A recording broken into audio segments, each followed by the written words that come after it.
our video, is it working correctly? Okay, I think we have our video going on correctly.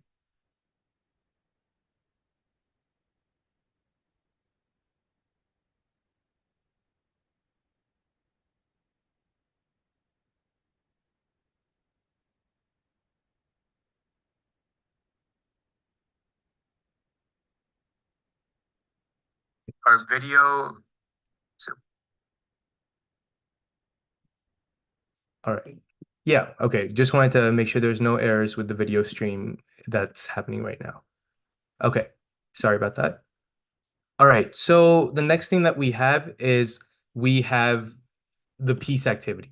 And so the piece activity is this idea that we want to prioritize improving the least active pieces in a chess game. And we want to exchange those weak pieces. So for example, if you have this knight that's pretty backwards on this square right here.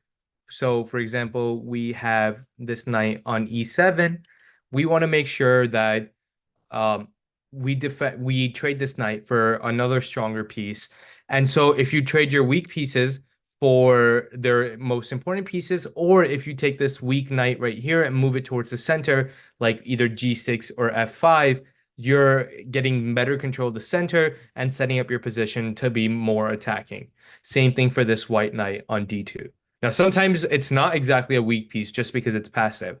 Like this white knight on d2 could also be setting up a push to e4, for example. You also want to restrict your opponent. Don't worry about like threats that don't really make many sense. Don't worry about weak threats, right? If you make threats that are just fiddle and not actually like fatal threats, what's going to end up happening is your opponent deals with them while developing and gaining tempo. Do not help your opponent develop. That's one of the big rules that you'll always see in a chess game, right? You want to make moves that develop yourself. Maybe if there's an attack that your developing move makes, that's great. But otherwise, your attacks need to be coherent and make sense, right? You don't want your opponent to just have an easy solution to deal with that, and then you also develop a piece in the process. All right. So let's look at an example of a middle game transition. Here we have the Queen's Gambit, and this is a very common opening where both sides develop pieces naturally in the opening, trying to gain central control of these central squares. So let's take a look at the first few moves. We have the white d4 pawn being played, and we play the first few moves, right? So a lot of these moves and ideas we looked at in the previous class, but now we're going to look at what happens when we're dealing with something like this and figuring out, hey, this is going to be the move that we want to play, right? What is our next goal once we're looking at the middle game and how we're going to be looking at what moves that you want to play. So what we do in this position is we try to set up a simple attack. We're going to set up something called a battery. So let's play our first few moves. Remember, always bring out these bishops and try to pin their knights because not only are you developing your bishop, then you're also restricting what piece that they have on their.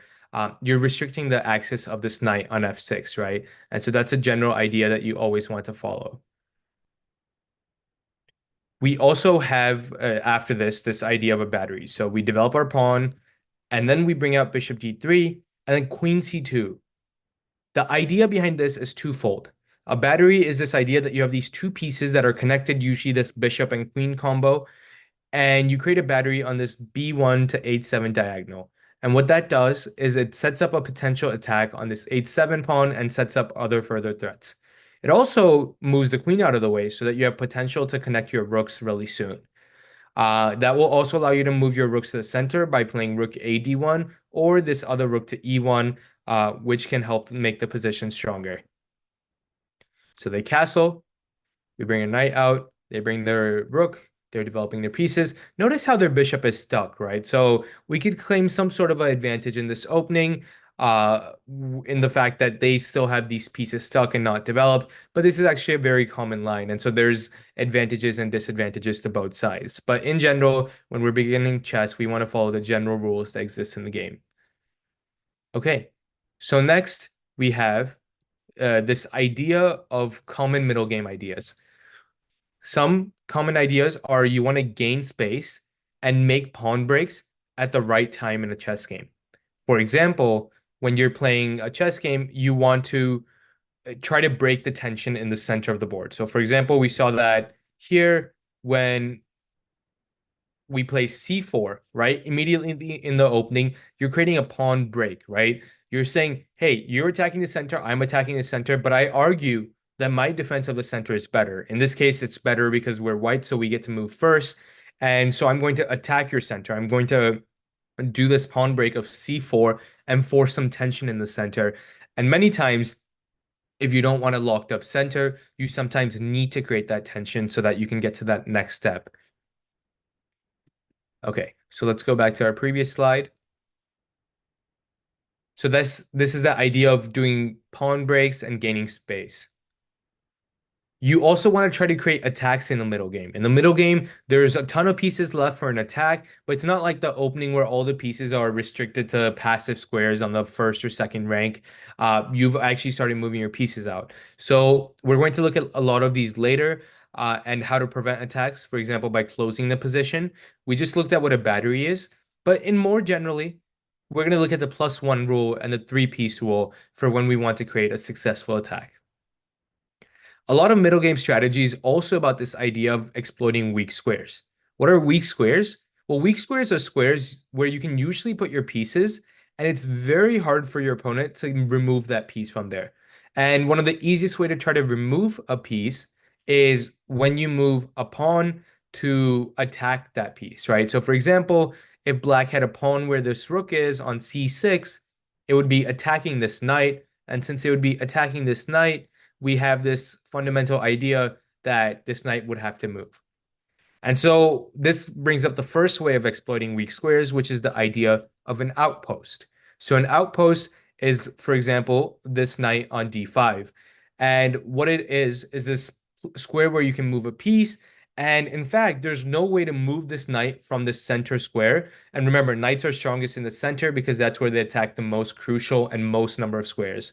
In the center, they attacked 8 squares. In the corner, they only attacked 2 squares.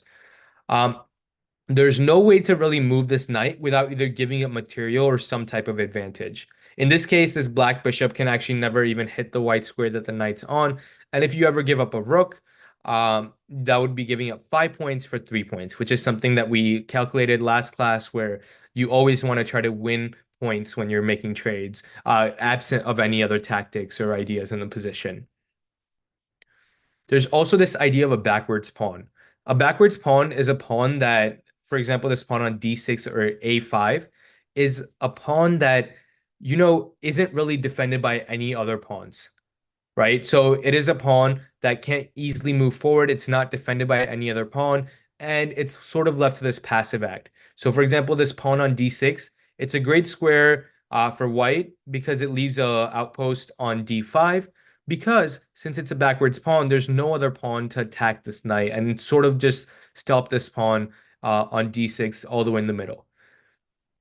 You also want to look at piece play, and one of the fundamental ways of looking at piece play is this idea of a bishop pair. So a bishop pair means that you have two bishops. Notice how this black bishop can't really attack our white squared knight. And one of the ways to get rid of this idea of using outposts is to have your bishop pair of two bishops that are very strong diagonal pieces, and they together can attack both diagonals. And so you want to use this idea whenever you're trying to, create a fundamental thing in the position, right? Like a fundamental attack in the position.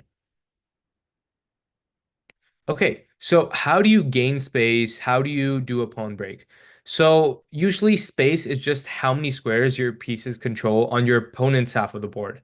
I once had a student say, "Hey, my pieces own a lot of like squares in the beginning, right? Because you have all your knights, and once you move a couple pawns out, your queen's attacking a lot of squares." It's more about space on your opponent's half of the board, right? Because your half of the board is already given to be yours, right? At the beginning of a game. The question is, how much of your opponent's half of the board can you control? How much can you restrict their gameplay on that front? And so traditionally, you want to try to find opportunities to advance further into your opponent's territory. Now, be careful, right? We've talked about this idea of creating weak attacks. If you have weak attacks, weak threats, you're just going to get a piece into an enemy territory and then they're going to kick it out. So you need to do it using outposts, using defending your pieces, different ideas of using pawn breaks so that they can't just easily get rid of this piece on their half because then you wasted time first bringing it to their half and then you wasted time bringing it back and in the process your opponent only got stronger in terms of defending their side. Maybe they also got pieces on your side in the process. Also, there's this idea of developing pieces towards the center. We've talked about how they can have more space, but that helps you not just gain space in the center, but also on your opponent's side of the board. You want to make sure your pieces are active instead of passive. For example, when you have that knight on d2 or e2 or e7 and d7, it's really only defending a square on e4, right? Usually you want to make sure that your knights are more active, your bishops are more active, and same with your other pieces so that they control more spaces. Um, Many times when you don't know what to do, we'll review the CCA method later, but if a lot of those things don't apply, you think about how do you improve or remove your passive pieces through trading or through taking them out of gameplay, right? Where, like, for example, if you have a passive knight, you could trade for your opponent's bishop. Um, you need to follow those ideas because if you do that, you're going to automatically set up those more fundamental CCA plays, right? The checks, the captures. The pieces that do not control many key squares do not contribute much. Usually, those are the pieces that are passive. And even better would be if you could trade your passive pieces for your opponent's active pieces. Frequently, you have a knight that's very passive, but your opponent, if they're a beginner and they make a mistake, will trade a very active bishop for that knight. You want to try to avoid doing that. The idea of pawn breaks is this idea of attacking enemy pawns with your pawns. And many times it frequently forces you to confront them, right? We looked at it in the first example. When white plays c4 on that second move, you have this fundamental idea of attacking this pawn on d5 and forcing black to react, right? You're saying, hey, it's not going to be I control the center, you control the center, and it's a tie. No, instead, it's going to be this idea of attacking enemy pawns with your pawns and you're forcing a confrontation. Many times you want to open up the position using pawn breaks because as the pawns trade, more lines are opened, your bishops become more active, your rooks become more active, and you might gain central space in the process. Here's an example of a pawn break. We have in this position no immediate pawn break. You play e4, they'll probably just capture with their pawn. Even if you capture, even if you're not losing anything immediately, you don't gain anything out of the process because you had this central pawn, they had this central pawn. It just traded about equal control afterwards as well. So instead, you need to prep this pawn push so that when you make this pawn push, you maybe try to capture with your f3 pawn so that you still have two pawns in the center that have this very strong control of the center.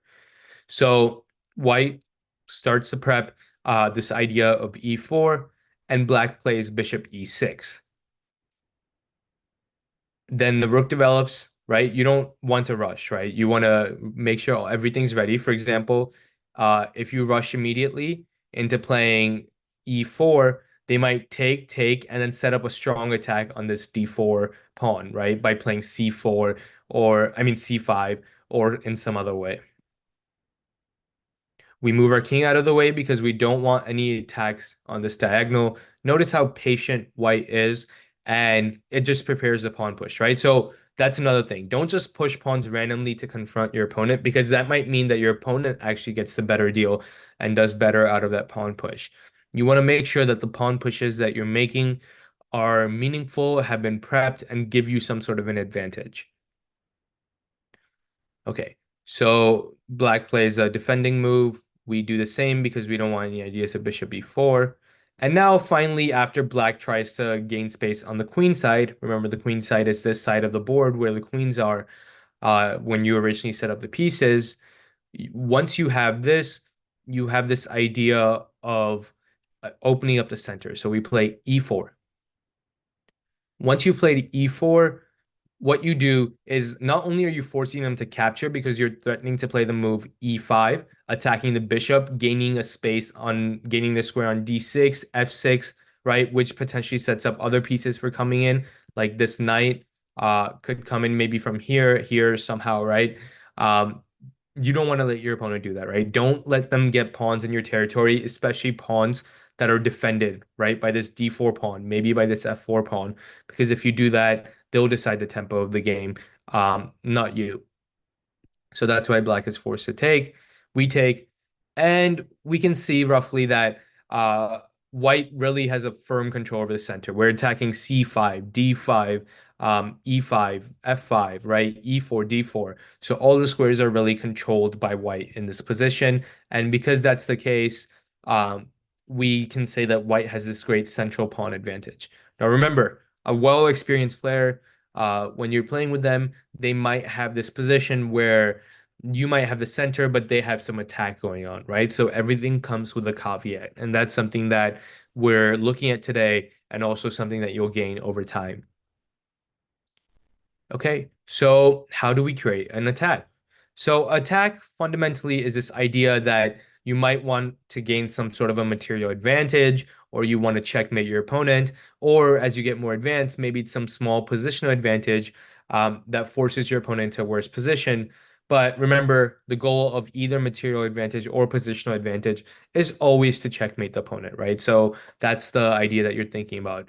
If you get a material advantage at the cost of almost being checkmated or being checkmated, it's not worth it. At the end of the day, only checkmating matters. Okay, so general attacking principles. You want to try to close the position to minimize this large possibility of counterplay from your opponent, right? A closed position is usually where like you have pawns that are fixed, they're blocking each other. And the reason for this is when you're attacking, if you close the center and then attack on the king side, your opponent doesn't really have an easy way to counterattack to open the center or create other areas of the board. Or create attacks on other areas of the board. Remember this fundamental idea that any move that you make, if your opponent plays the best move, right, it has advantages and probably disadvantages, right? Because otherwise everyone would play that move um, in every game. So that's the idea that you want to think about when you're thinking about this. Now, sometimes the positions are close to the point where you want to open them to create an attack, right? Um, you don't always necessarily want to keep the position closed. It really depends a lot on what type of position exists and the attacking counter chances that your opponent might have. An interesting idea is you want to attack in the direction of your pawns. So, for example, in this opening right here, when we see black's pawns, they're sort of attacking along this diagonal right here, right? They're all geared towards this way. So maybe a good idea for black would be to try to somehow set up a king attack. And so that's something that you always want to keep in mind that when you're trying to decide king side, queen side, look at what side your pawns are geared and whether you can use that successfully. Your pawn chain also typically indicates like where do you have more space, which is where you should really try to create an attack because you need to have some sort of an advantage to create an attack. More on the idea of trying to create this successful attack and this advantage. First off, you have this +1 rule, which is this idea that you want to try to have one more attacking piece than your opponent has defending. So and that would also include your opponent's king. So, for example, we'll look at multiple examples later, but when you have, for example, your opponent has a bishop around their king, you typically want to have three pieces, right? So you could maybe have a knight, rook, and queen, or knight, bishop, and queen, right? Of course, a lot of it depends on a specific position, but really you want to have that one more piece than your opponent, where you're including their king, because if you do that, it's much more likely that you have like some sort of an attack in that position. The next thing that you have is this three-piece rule, which is this idea that whenever you're in an attack, you want to have at least three pieces in an attack on the king. Usually, if you have two pieces, right? Like in the end game, many times you'll see two pieces working, but in the middle game, they can usually defend if you only have two pieces, right? That's not enough for you to rupture through their pawns and their king. And so that's an idea that you also want to keep in mind. Okay, so attacking strategy, right? So the first thing that we talked about is how do we close the position? So continuing from earlier, if we have black right here playing knight g6, instead of taking this pawn on e4, right? If we want to start some sort of an attack, um, we can do that by gaining space. So knight g6, gaining space with e5. Not only does this close the position because black doesn't have confrontation anymore, right? There's no pawn break immediately that exists, but you also gain space and force the black knight to defend all in one move. And so that's why it was fundamental for black to probably capture your pawn because otherwise you gain the space. And now look at your pawn chain. You have your you have your white pawn. They're all attacking this way, and so you would want to attack their king side. And so you have this move right here. We capture on e7 and we play f4. Now remember, fundamental idea of chess, there is always some sort of tactic that can be played, right? Even if you're losing, there are always so many possibilities for tactics, and you want to always look out for them. In this position, seems normal. Maybe white's trying to set up attack, but we're actually threatening the pesky little f5 right here, and that would attack both the bishop and the knight, and that pawn is defended both by the rook and by the bishop and the queen. And so that would be a pawn fork, and in the process, we would win at least one of the pieces. Okay, so let's continue to the next idea. We play f4. We're threatening a fork on f5. Black must react in some way. Which way are we pointing with this d4, e5 chain? King side again, right? So then we want to work on the king side. And so this idea helps us know where to focus our attack. Sometimes people ask, like, okay, but shouldn't you always attack the king side? Well, not necessarily. If you have an advantage on the queen side, there are many different ways of taking that advantage and opening up the queen side completely. Like, for example, if black plays the move c5, and you set up this counter attack on the queen side so that white doesn't have enough time to set up the king side. And so a famous example of this is in the King's Indian Defense opening, which is a very famous chess opening played by black. And in that, white sets up this queen counterattack. And even though black has a dangerous king's attack that usually results in checkmate if it works, many times the queenside attack is much faster than that king attack that leads into an advantage for white. Okay, so we know that we should focus on the king side as white. We try to reshuffle our pieces to try to move towards that side, right? Remember both the +1 rule of having one more piece than your opponent's king. For example, here there's this knight, perhaps this bishop. You have to look at what pieces are actually helping defend and what are not. Also, you see this queen, right? So there's a lot of pieces right now. We only have this bishop, this queen for now, so we need to bring in more pieces. And so they move their bishop out of the way. We bring our knight, right? Our knight was sitting there, had nothing to do. And so we bring our knight now. And notice now we have this queen, this bishop, this knight, right? We're setting up the idea of this rook, um, along with this pawn push to f5, f6. And so we have a ton of pieces that are attacking the opponent. And maybe we're close to setting up a successful attack. Notice this queen and bishop. This is a battery, right? It's sort of like a battering ram. You could do it with rooks, a rook and a queen, a bishop and a queen. Typically in the middle game, you'll see bishop and a queen because the heavy pieces are not as useful yet. But in the end game, you'll see rook plus rook or rook plus queen a lot. And basically, it's this idea that this bishop might be able to do a lot of damage on this diagonal because it can almost move anywhere because the queen is defending it in the back. That's why we're not taking away this bishop on g6 yet, because you're removing that battery, and so you're removing the strong attacking asset. We use the battery as a way to sort of restrict where this knight goes, though, right? Because this knight can't move too much out of the way. For example, it can't find itself on d8 because it needs to defend this 8-7 square. The other knight moves out of the way, and now we do our pawn push that we were setting up. The knight has to go back. There's no other move for it. It can't go to like h4, for example, because then we would be setting up an attack on 8-7. And now we push again. Notice how we really have this pawn chain, and now it's really close to the king, and that's why we say you want to attack in the direction of your pawn chain. And so in this case, we do this. We force a pawn break on the king side specifically. And since we have so many more pieces, notice how they just have this knight and this queen seems to be locked out, but we have this bishop, queen, rook, knight. And so we have a lot of pieces. We'll do a quick count soon, but this allows us to really sort of stick it to our opponent and see what's happening. They're forced to move out of the way. If they try to take, you just take. And now they don't have that defensive pawn, but you have a pawn permanently on f6. In fact, you can try to bring your queen here to g5 and then try to give some sort of checkmate on g7. So you don't want to do that. Now, notice in this position, even though there's a lot of confrontation here, every pawn move you make usually has some sort of a drawback. So if you play f6 here, now the knight can come back here and it's not attacked by this pawn anymore. And so that's something that you need to look at when you make this pawn break. Is there something that you immediately have? And so in this case, we take, they take, and now we have, again, our +1 and our three-piece rule. Do we have three pieces attacking the black king? Yes, we do. Bishop, knight, queen, right? Queen is indirectly helping this bishop. And now this rook is on a completely open file. Now, maybe we might need to reshift our pieces because we don't really have any attack that goes through yet.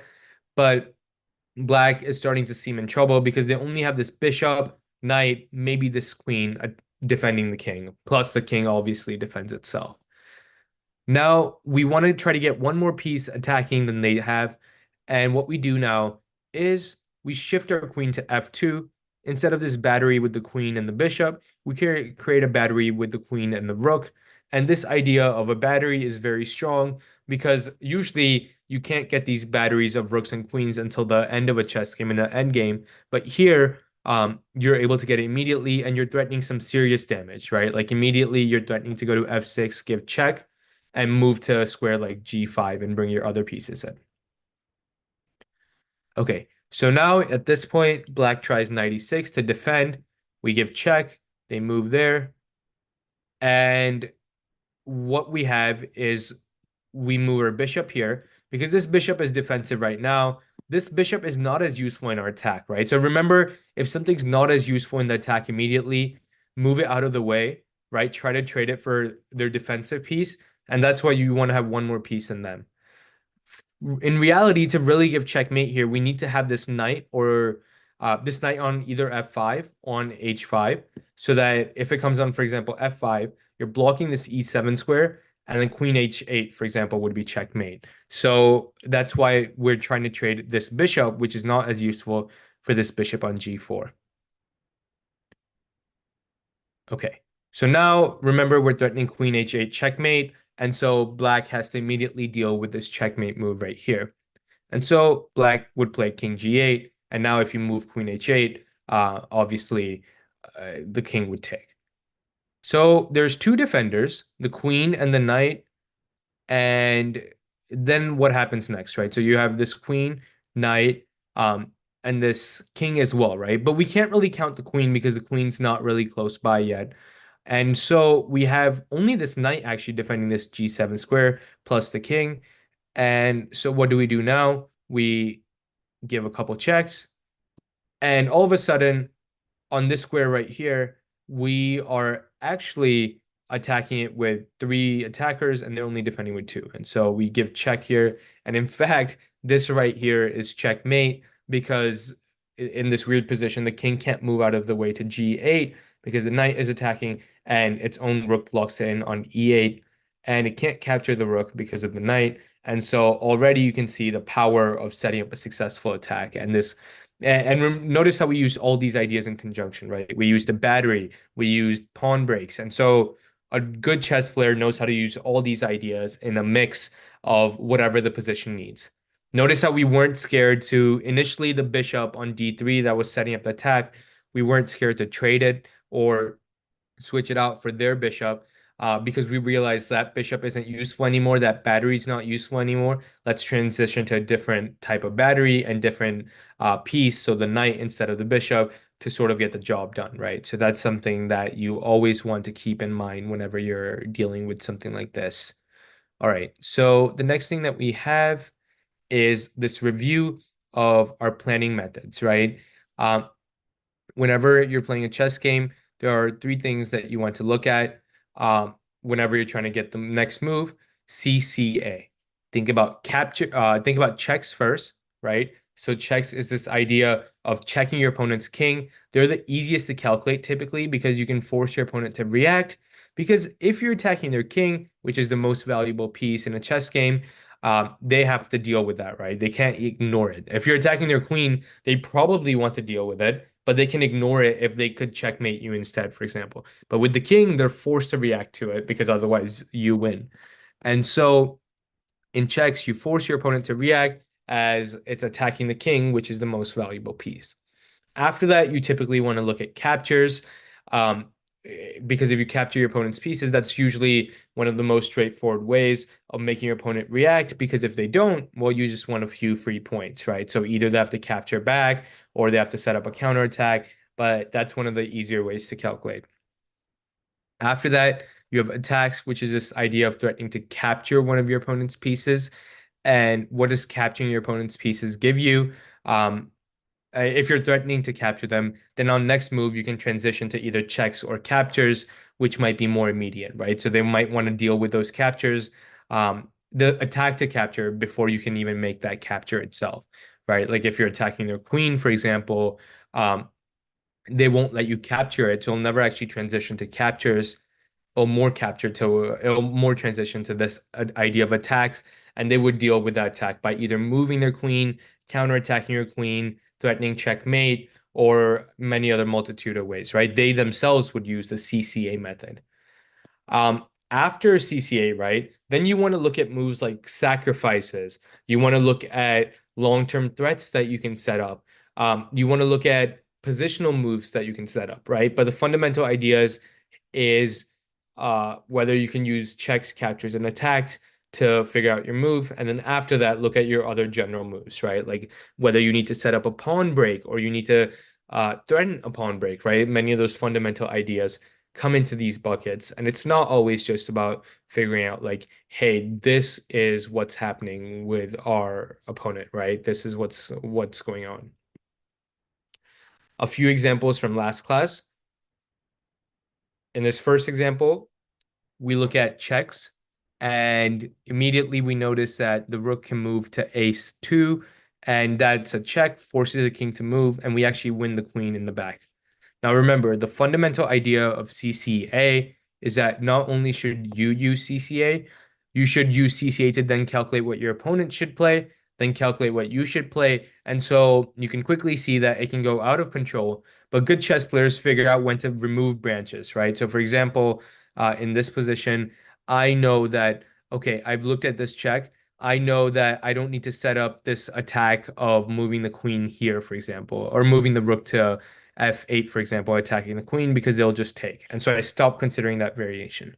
So this idea of pruning, of removing variations that you might not be as familiar with, or I mean that might not be as successful, right? That you've calculated to not be good, you want to remove them. And same thing for your opponent's calculations, right? Like remove ideas that are bad for them, right? No point in wasting time. Calculate their bad moves, calculate their best moves, right?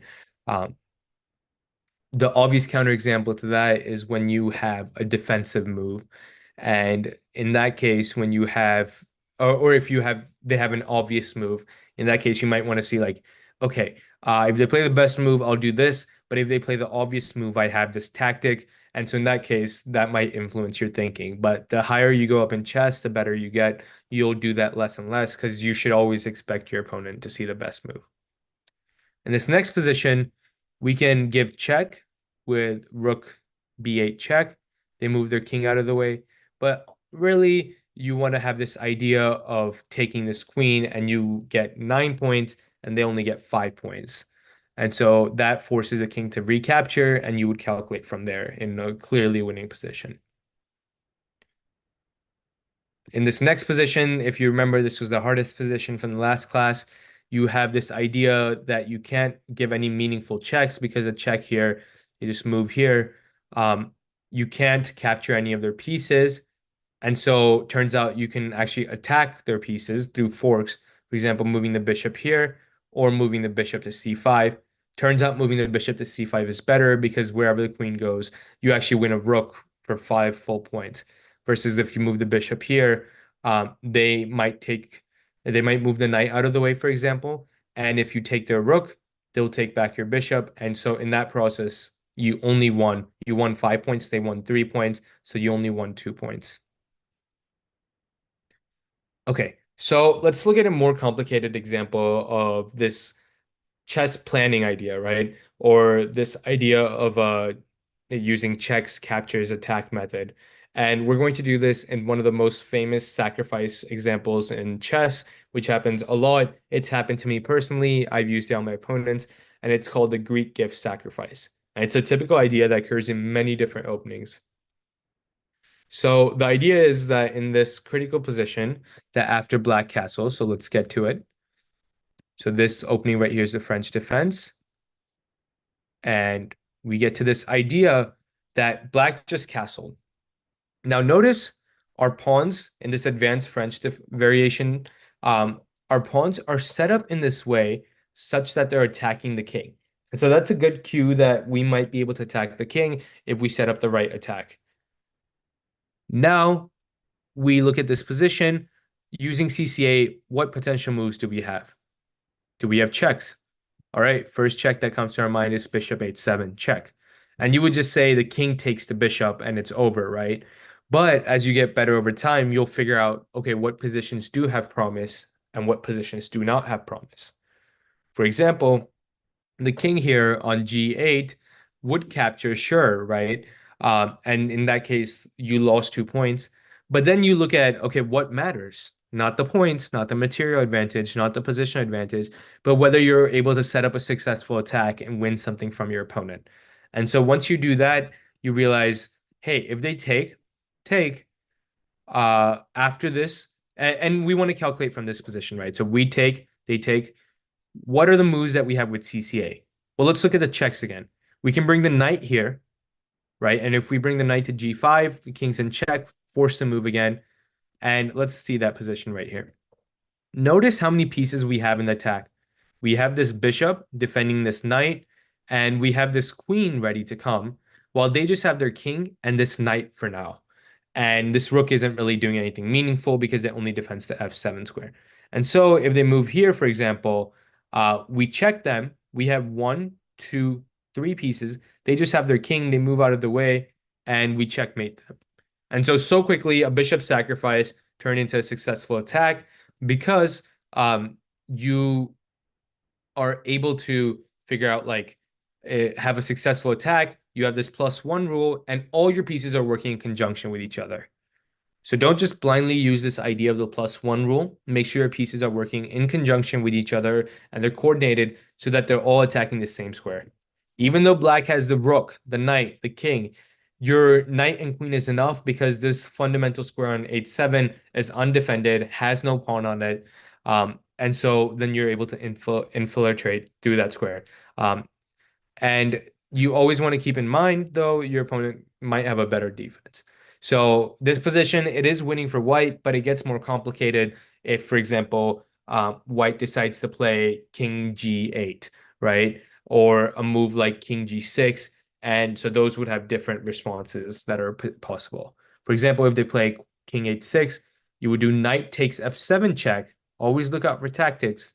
And then the bishop right here would be attacking the king on h6. And since they're in double check, they need to move the king.